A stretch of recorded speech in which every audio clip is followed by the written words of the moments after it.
죄송합니다. 국물에 밥 한 숟가락만 말아서 동생 좀 먹일 수 있을까요? 폭설이 내리는 한겨울 밤이었습니다. 좁은 골목 끝 작은 순대국밥집 앞에 두 남매가 서 있었어요. 16살 오빠는 6살 여동생을 꼭 끌어안은 채 가게 유리창 너머를 하염없이 바라보았습니다. 뜨거운 육수 냄새가 바람을 타고 흘러나왔고 창 안쪽으로는 따뜻한 불빛이 환하게 새어나오고 있었어요. 아이의 입김은 하얗게 피어올랐고 품에 안긴 동생은 추위에 온몸을 떨며 오빠의 외투 자락을 꼭 쥐고 있었습니다. 오빠는 한참을 망설였어요. 들어가고 싶었지만 선뜻 문을 열 수가 없었습니다. 그때였어요. 동생이 작은 목소리로 중얼거렸죠. 오빠, 너무 배고파. 그 한마디에 오빠는 눈을 꼭 감았다가 천천히 문 앞으로 다가갔습니다. 그리고 조심스럽게 문을 두드렸어요. 여자 사장님이 가게 문을 열고 나왔어요. 문이 열리자 따뜻한 공기가 확 밀려왔습니다. 소녀는 떨리는 목소리로 간신히 말했습니다. 죄송합니다. 저는 안 먹어도 되니까 동생만이라도 국물에 밥 한 숟가락만 말아주실 수 있을까요? 이 두 남매에게 대체 무슨 일이 있었던 걸까요? 그리고 이 절망적인 겨울밤이 어떻게 기적 같은 이야기의 시작이 될 수 있었을까요? 이 감동적인 이야기가 궁금하시다면 잠시만 구독 버튼을 눌러주세요. 댓글로 어디에서 듣고 계신지 남겨주시면 계신 곳에 올 한 해 복이 가득하길 온 마음 다해 기도드리겠습니다. 그럼 사연 시작합니다. 그날은 아버지의 장례식이 끝난 지 사흘째 되는 날이었습니다. 이준혁은 이제 16살이었어요. 아직 교복을 입고 친구들과 골목을 뛰어다니며 놀 나이였죠. 하지만 그 사흘 동안 준혁의 눈에서는 단 한 번도 어린아이 같은 표정이 나타나지 않았습니다. 6살 여동생 소은이를 보고 있을 때는 더욱 그랬어요. 아버지가 없으면 자신이 어린 동생을 지켜야 한다고 생각하니 책임감 때문에 더더욱 그런 눈빛이 나온 것 같아요. 아버지 이철수는 건설 현장에서 일하다 갑작스러운 사고로 세상을 떠났습니다. 이른 아침 출근하던 모습이 마지막이었어요. 멀쩡하게 나간 아버지가 싸늘하게 돌아왔을 때 준혁은 현실이 믿겨지지 않았습니다. 꿈이길 바랬지만 꿈이 아니었어요. 장례식 내내 소은이는 사람들이 왜 우는지, 왜 아빠가 저 사진 속에만 있는지 이해하지 못했죠. 오빠 손을 꼭 잡고 두리번거리다가 이따금 작은 목소리로 물었어요. 오빠, 아빠는 언제 와? 준혁은 그때마다 가슴이 무너지는 것 같았습니다. 뭐라고 대답해야 할지 몰라 그냥 동생의 머리를 쓰다듬고 말없이 안아줄 수밖에 없었어요. 장례식이 끝난 뒤 남은 건 준혁과 소은이 둘뿐이었습니다. 아버지 형제라곤 고모 이명숙이 유일했어요. 준혁의 어머니는 소은이가 갓난아기였을 때 이미 집을 나간 뒤 연락이 끊긴 지 오래였습니다. 남매는 기댈 곳이 없었어요. 그때 고모가 나섰습니다. 장례식장 한편에서 기가 죽어있는 준혁의 어깨를 두드리며 말했어요. 그때 고모의 목소리는 다정했고 눈빛도 남매를 걱정하는 듯 보였죠.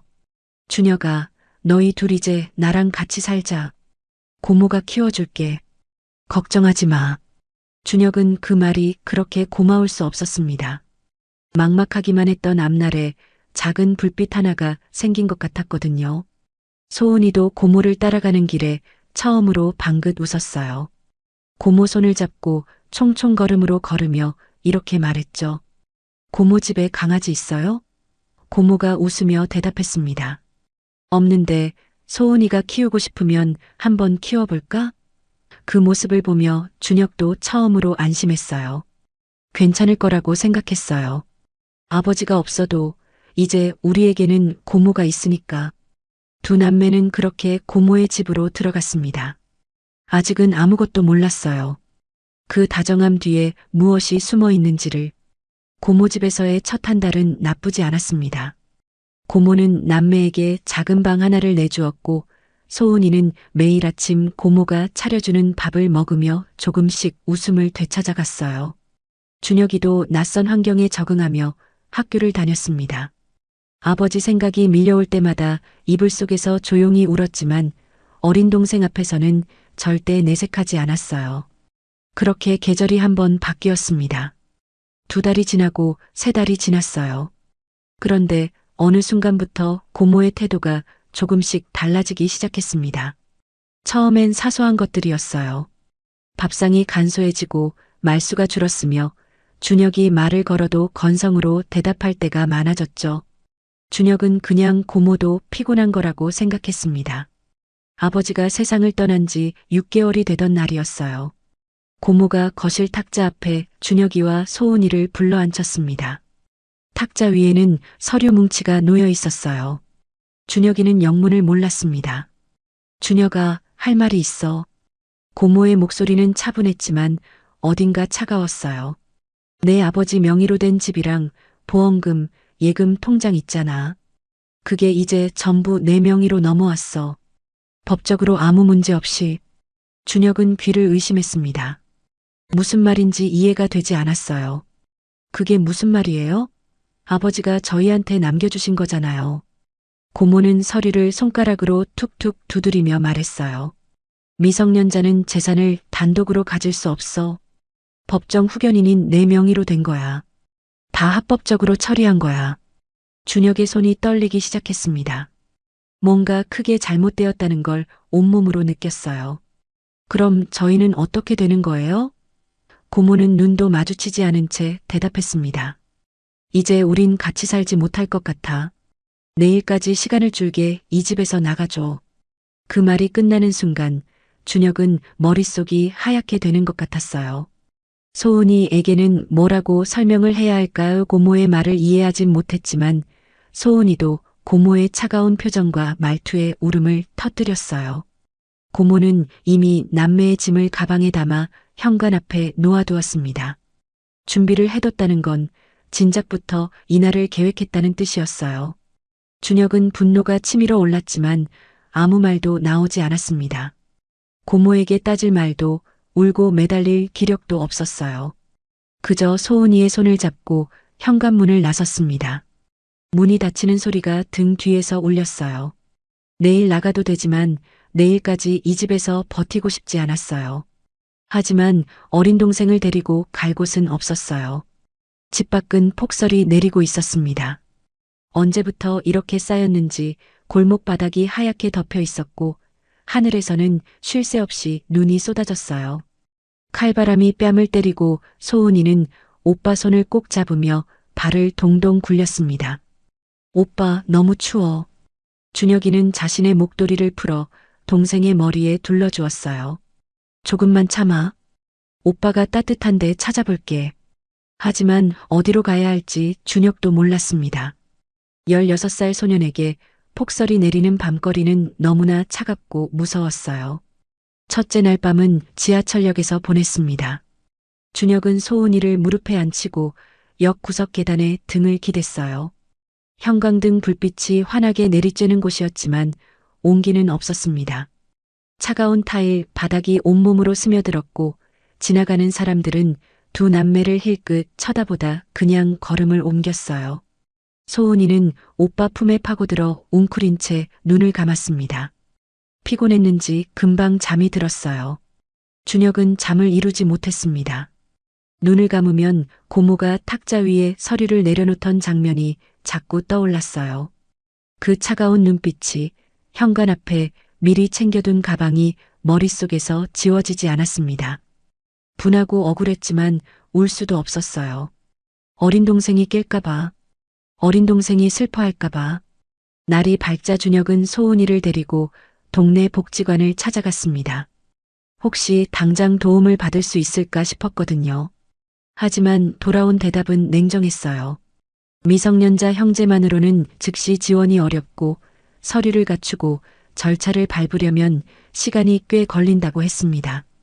직원이 쉼터 연락처 몇 개를 적어주었지만 전화를 돌려봐도 대부분 자리가 없었어요. 한 곳은 나이 제한이 걸렸고 한 곳은 더 이상 자리가 없어서 받지 않는다고 했습니다. 준혁은 편의점 앞 벤치에 소은이를 앉혀두고 지갑을 열었어요. 고모 집에서 나올 때 챙겨 나온 돈이 전부였습니다. 몇만 원. 이게 지금 두 사람의 전 재산이었어요. 준혁은 가장 싼 삼각김밥 2개를 골랐습니다. 계산을 하는데 손이 조금 떨렸어요. 이 돈마저 다 써버리면 그땐 어떻게 해야 할지 이 현실을 헤쳐나가기가 너무 무서웠거든요. 오빠 이거 너무 맛있다. 소은이가 삼각김밥을 두 손으로 받아들고 크게 한 입 베어 물었습니다. 준혁은 웃어 보였어요. 맛있어? 다행이다. 자신은 한두 입만 먹고 나머지를 동생에게 건넸습니다. 소은이는 눈치채지 못했어요. 둘째 날 밤이 됐습니다. 소은이가 기침을 하기 시작했어요. 처음엔 가끔이었는데 시간이 지날수록 잦아졌습니다. 이마에 손을 얹어보니 뜨거웠어요. 열이 오르고 있었습니다. 준혁은 가슴이 철렁 내려앉았어요. 약을 사야 하나 그러면 돈이 더 줄어드는데 머릿속이 복잡했습니다. 그날도 지하철역을 찾았지만 영무원이 오래 머물면 안 된다며 나가라고 했어요.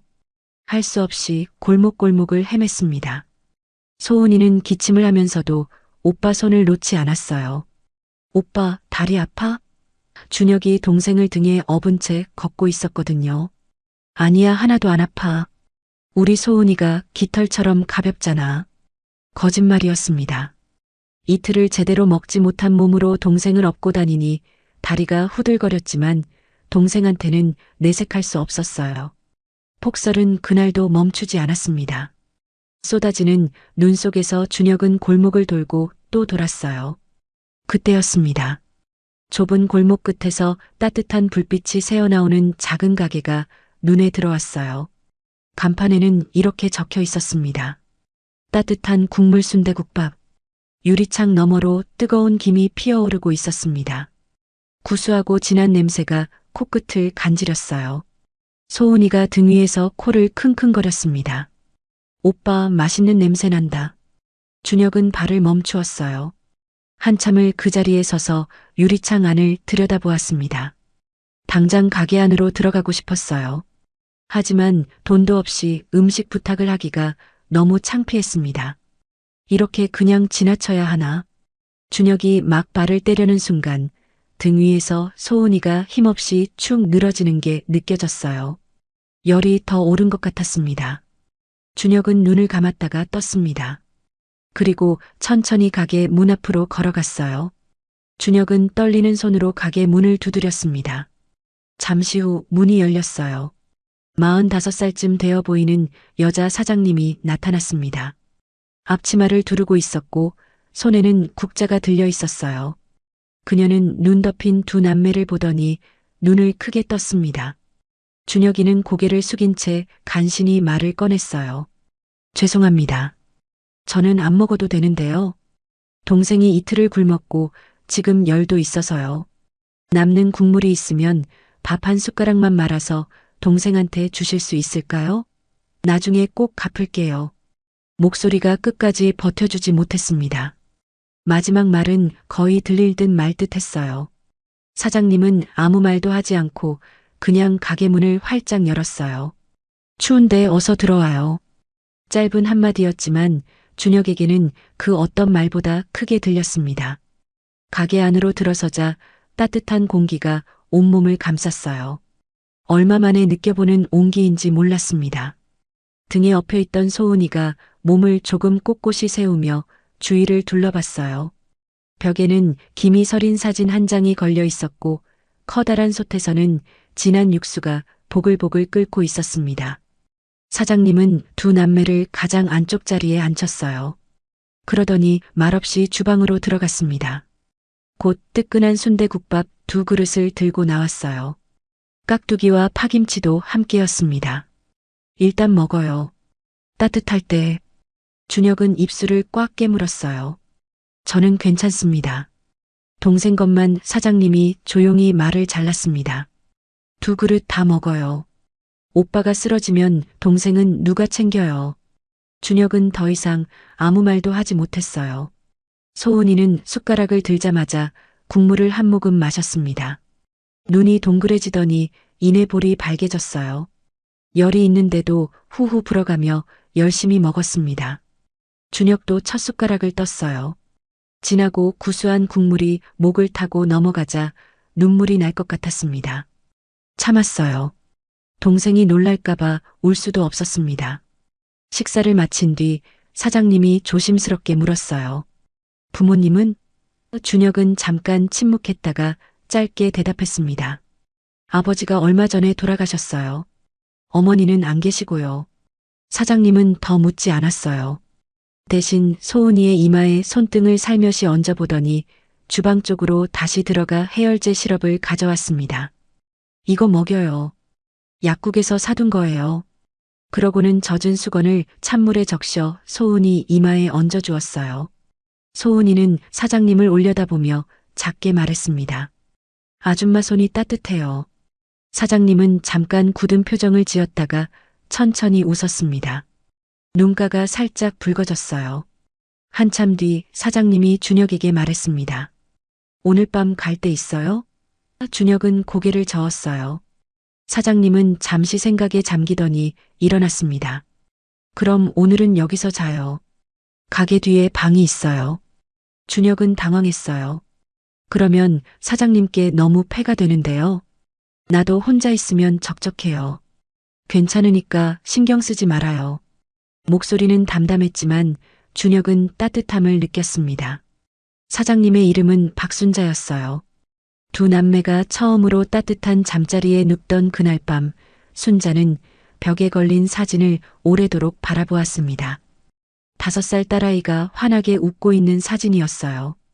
1년 전 교통사고로 세상을 떠난 딸이었습니다. 소은이가 잠든 후 새근새근 숨소리가 방 안에 가득 찼습니다. 순자는 그 소리에 귀를 기울이며 아주 조용히 중얼거렸어요. 지은아, 내가 엄마 외로울까봐 이 아이들을 보내준 거니? 다음 날 아침 준혁이는 일찍 일어났습니다. 며칠 만에 따뜻한 공간에 잠을 자니 푹 잘 잤어요. 소은이는 아직 깊이 잠들어 있었어요. 밤새 해열제 덕분인지 열은 많이 내려 있었고 얼굴에도 조금 생기가 돌아왔습니다. 준혁은 조심스럽게 방문을 열고 나왔어요. 가게 쪽에서 벌써 국자 소리와 속 끓는 소리가 들렸습니다. 순자는 새벽같이 일어나 육수를 올리고 있었어요. 준혁이 들어서자 고개를 들며 말했습니다. 일어났어? 동생은? 아직 자고 있어요. 열은 내린 것 같아요. 감사합니다. 순자는 고개를 끄덕이며 뚝배기에 국밥을 담았어요. 앉아. 아침 먹어야지. 준혁은 그냥 앉아 있을 수가 없었습니다. 제가 뭐 도울 거 없을까요? 순자가 잠시 준혁을 바라보더니 조용히 말했어요. 그럼 저 깍두기 좀 썰어줄 수 있어? 칼 쓸 줄 알아? 준혁은 두말 없이 앞치마를 들어 허리에 둘렀습니다. 그날부터였어요. 준혁은 매일 아침 순자보다 먼저 일어나려고 했습니다. 재료 손질을 돕고 그릇을 닦고 홀 청소를 했어요. 처음엔 순자가 됐어. 괜찮으니까 쉬어 하고 말렸지만 준혁은 듣지 않았습니다. 신세를 지는 것도 모자라 빈둥거릴 수는 없었거든요. 소은이도 가게 마스코트처럼 손님들 사이를 돌아다니며 애교를 부렸어요. 단골 손님들은 소은이를 보러 온다는 말까지 나왔습니다. 열흘쯤 지났을 무렵이었어요. 저녁 장사가 끝나고 소은이가 잠든 뒤 순자가 준혁을 가게 한편에 불러앉혔습니다. 두 사람 앞에 따뜻한 유자차가 놓였어요. 준혁아, 나한테 궁금한 거 없어? 뜬금없는 질문이었습니다. 준혁은 잠시 망설이다 솔직하게 대답했어요. 벽에 걸린 사진이요. 혹시 사장님 따님인가요? 순자의 손이 찻잔 위에서 잠깐 멈췄습니다. 맞아. 순자는 천천히 입을 열었어요. 지은이라고. 5살이었어. 목소리가 조용했지만 그 안에 얼마나 많은 것이 담겨 있는지 준혁은 느낄 수 있었습니다. 1년 전에 교통사고로 세상을 떠났어. 유치원 가는 길이었는데. 순자는 찻잔을 두 손으로 감싸쥐었어요. 내가 데려다 줬어야 했는데 그날 아침 가게 일이 바빠서 혼자 보냈거든. 준혁은 아무 말도 할 수 없었습니다. 그 침묵이 위로보다 더 깊었어요. 그 뒤로 한동안 가게 문을 닫았어. 밥도 제대로 못 먹고 그냥 있었지. 그러다 이러면 안 되겠다 싶어서 가게 문을 다시 열었는데 순자가 피식 웃었습니다. 슬픈 웃음이었어요. 근데 이상하게 준혁이랑 소은이 남매 오고 나서 아침에 일어나는 게 달라졌어.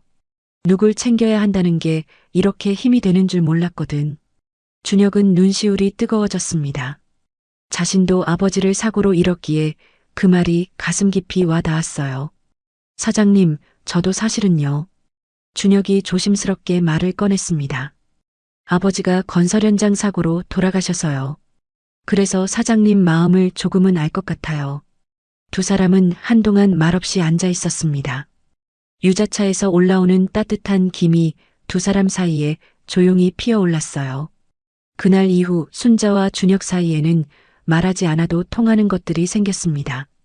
순자는 준혁이 밤늦게까지 교과서를 펴고 앉아 있으면 말없이 따뜻한 차 한 잔을 갖다 놓았어요. 준혁은 순자가 혼자 무거운 재료 박스를 들려고 하면 어느새 다가와 대신 들었습니다. 소은이는 두 사람 사이를 오가며 제잘거렸어요. 어느 날은 순자의 무릎에 앉아 이렇게 말했습니다. 아줌마, 우리 여기서 계속 살면 안 돼요? 순자는 소은이의 머리를 쓰다듬으며 준혁을 바라봤어요. 준혁이도 순자를 바라봤습니다. 아무 말도 하지 않았지만 두 사람 모두 같은 생각을 하고 있었어요. 이 작은 국밥집이 세 사람 모두에게 따뜻한 집이 되어가고 있었습니다. 그렇게 계절이 바뀌고 또 바뀌었습니다. 순자의 국밥집에서 생활한 지 어느덧 4년이 흘렀어요. 준혁은 어느새 20살이 되었고 소은이는 10살이 되어 초등학교에 다니고 있었습니다. 소은이는 매일 학교가 끝나면 가게로 달려왔어요. 숙제를 펼쳐놓고 순자 옆에 붙어 앉아 제잘거리는 게 일과였습니다. 단골 손님들은 소은이를 보며 사장님 딸이죠? 하고 물었어요. 순자는 그럴 때마다 잠깐 멈칫했다가 조용히 웃으며 대답하곤 했습니다. 네, 제 딸이에요. 준혁은 그 4년 동안 단 하루도 공부를 게을리 하지 않았어요. 새벽에 가게 일을 돕고 낮에는 학교에 가고 밤에는 책상 앞에 앉았습니다. 잠이 부족해 눈이 충혈된 날도 많았어요. 순자가 오늘은 일찍 자하고 말하면 준혁은 조금만 더 하고 잘게요 하고 대답했습니다. 그 말이 반복되는 동안 준혁의 성적은 조금씩 꾸준히 올랐어요. 수능이 끝나던 날 준혁은 가게로 돌아와 아무 말 없이 앞치마를 둘렀습니다. 순자가 눈치를 채고 물었어요. 시험 어땠어? 준혁은 잠시 생각하더니 대답했습니다. 잘 본 것 같아요. 그게 전부였어요. 하지만 그날 밤 준혁이 잠든 뒤 순자는 혼자 부엌에 앉아 두 손을 모았습니다. 오래도록 그렇게 있었어요. 합격자 발표가 나던 날 아침이었습니다. 준혁은 컴퓨터 앞에 앉아 화면을 열었어요. 손이 떨렸습니다. 순자는 아무렇지 않은 척 국자로 저으며 솥 앞에 서 있었지만 귀는 온통 그쪽을 향해 있었어요. 소은이는 준혁의 등 뒤에 바짝 붙어서 숨을 죽이고 있었습니다. 화면이 바뀌었어요. 준혁의 이름 석자가 합격자 명단 안에 있었습니다. 준혁은 한동안 화면만 바라봤어요. 믿기지 않았습니다. 소은이가 먼저 소리를 질렀어요.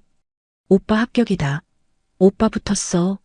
순자는 국자를 솥에 내려놓고 천천히 걸어왔습니다. 준혁의 얼굴을 보자 눈물이 먼저 나왔어요. 준혁도 눈물을 참으려다 결국 실패했습니다. 사장님, 저 법대 붙었어요. 순자는 아무 말 없이 준혁의 어깨를 꽉 안아주었어요. 기쁨도 잠시였습니다. 대학교 등록금 문제가 현실로 다가왔어요. 준혁은 순자에게 부담을 주고 싶지 않았습니다. 장학금을 최대한 받겠다고 아르바이트도 하겠다고 했어요. 순자는 준혁의 말을 조용히 듣고 나서 고개를 저었습니다. 학비 걱정은 하지 마. 내가 어떻게든 준비해 볼게. 준혁은 당황했어요. 그러시면 안 돼요. 가게 운영도 빠듯하신 거 제가 다 알아요. 순자는 웃었습니다. 빠듯해도 괜찮아. 준혁이가 공부 열심히 하는 거 보는 게 나한테는 낙이거든. 순자는 그날 이후 새벽 4시에 일어났어요. 기존보다 1시간 더 일찍이었습니다. 육수를 더 진하게 끓여 맛을 올렸고 SNS에 가게를 올리기 시작했어요. 단골이 늘었고 포장 주문도 생겼습니다. 허리가 아파도 내색하지 않았어요.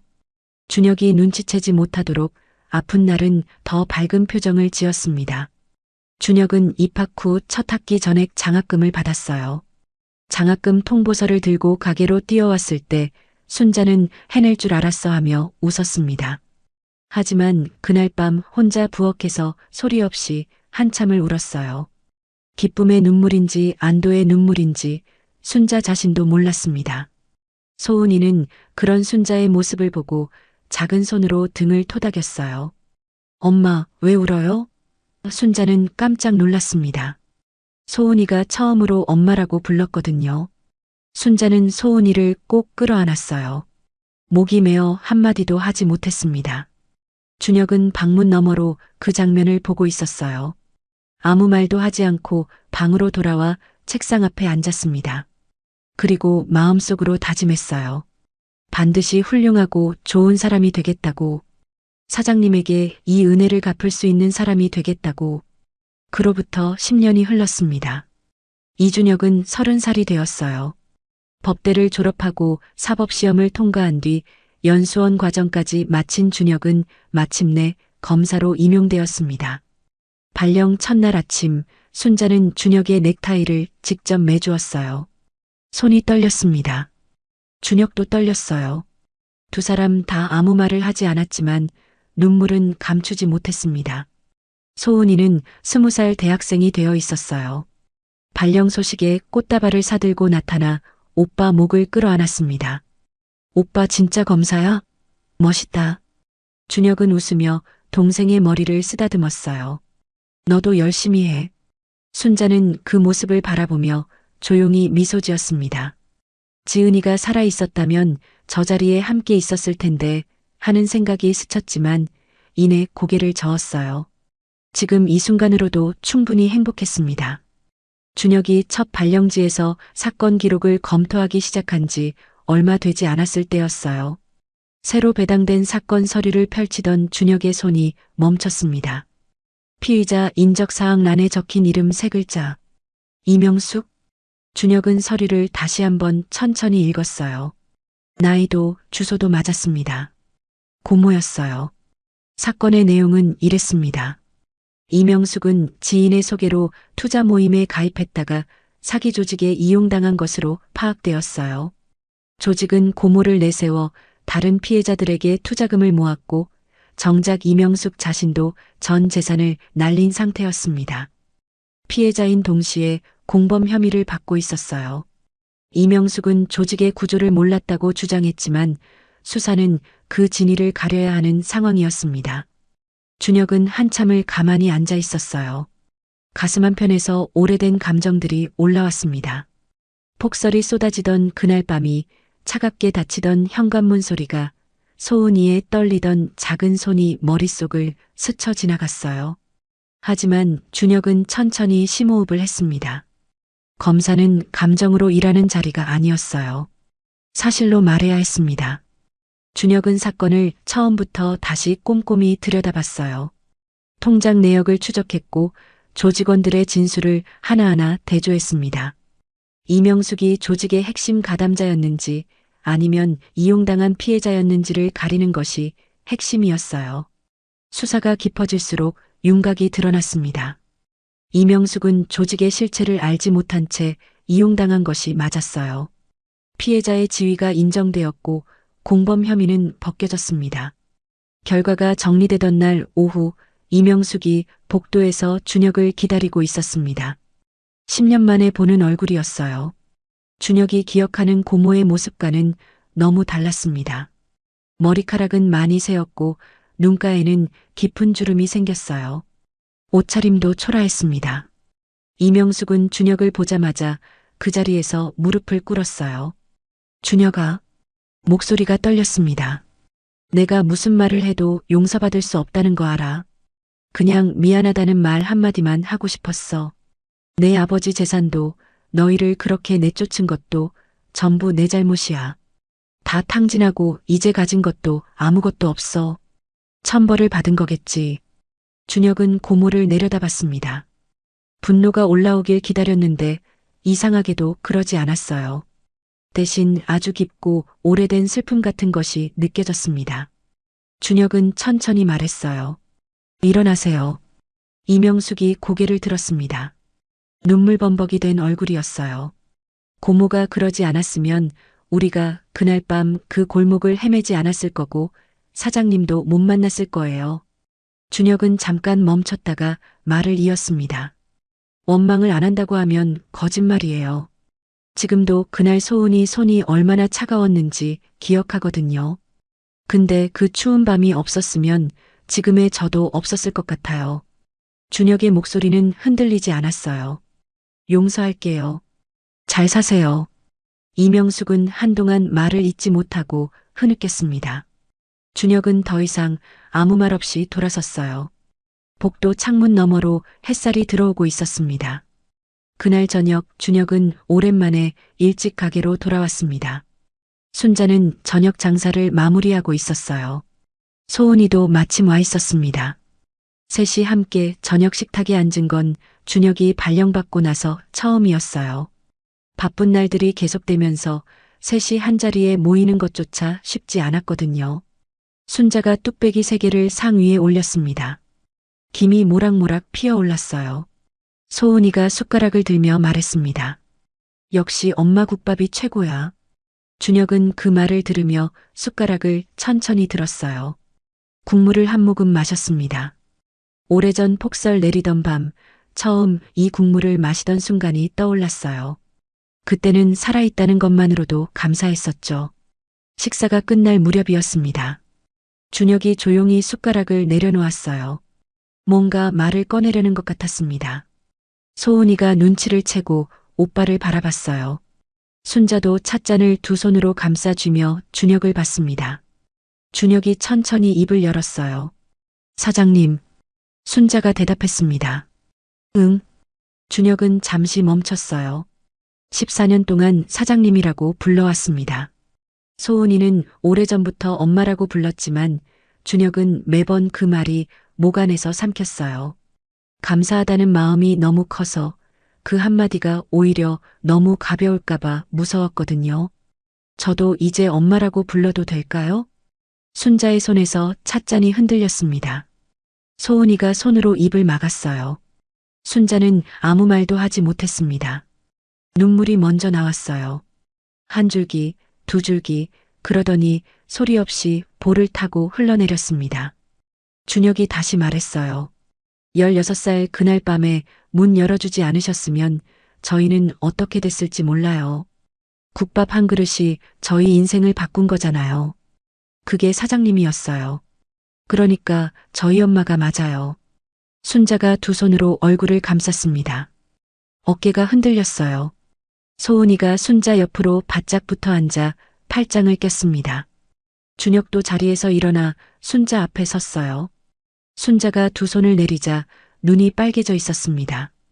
그럼에도 웃고 있었어요. 그래. 순자가 말했습니다. 이제 엄마라고 불러. 오래 기다렸어. 셋은 그 자리에서 서로를 안았습니다. 아무 말도 필요 없었어요. 국밥집 안에 따뜻한 공기가 가득 찼고 창밖에는 별이 떠 있었습니다. 그 뒤로 순자의 국밥집은 변함없이 그 자리를 지켰습니다. 간판도 메뉴도 뚝배기도 똑같았어요. 달라진 게 있다면 단 하나, 매주 토요일 점심이었습니다. 그날만큼은 가게 앞에 긴 테이블이 놓이고 커다란 솥이 2개씩 올라갔어요. 배고픈 사람이라면 누구든 줄을 서서 국밥 한 그릇을 받아갈 수 있었습니다. 돈은 받지 않았어요. 준혁과 소은이는 쉬는 날이면 어김없이 앞치마를 두르고 나타났습니다.